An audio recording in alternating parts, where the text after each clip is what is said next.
मित्रांनो, मी पंढरपूरमध्ये राहतो आणि पंढरपूरची वारी आहे हे मला माहित नव्हतं.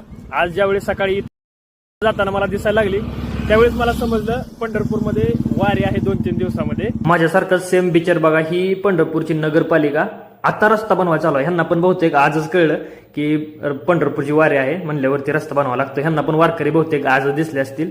ही काहीच नाही, काल एका रस्त्यावरून जात होतो समोरच्या, ही बघा ही ती रस्ता, इथं रस्ताच नव्हता काल, पूर्णपणे एकदम खड्डे बिड्डे. आणि आज सकाळी उठून बघतो तर रस्ता मस्तपैकी एकदम क्लिअर कट तयार होऊन त्याच्यावरून रंगाच्या पट्ट्या सुद्धा मारून रेडी आहे. याचा अर्थ काय मित्रांनो, काही गोष्टी ठरवल्या ना तर एका दिवसामध्ये सुद्धा सगळ्या गोष्टी करता येतात. म्हणजे बघा, विषय साधा आहे, आपला वाय क्लिअर पाहिजे. म्हणजे वारी आली त्याच्या आदल्या दिवशी रस्ता करायचा, वारी आली तरच रस्ता करायचा, नाहीतर काय नाही. तुम्ही पण तुमच्या करिअरमध्ये बघा, आता ट्रेडिंग करायला आलाय तर ट्रेडिंग का करायचे नेमकं हे तुमचं क्लिअर पाहिजे, तरच तुम्ही एका दिवसामध्ये ट्रेडिंग शिकण्याकडे फुल फोकस करता.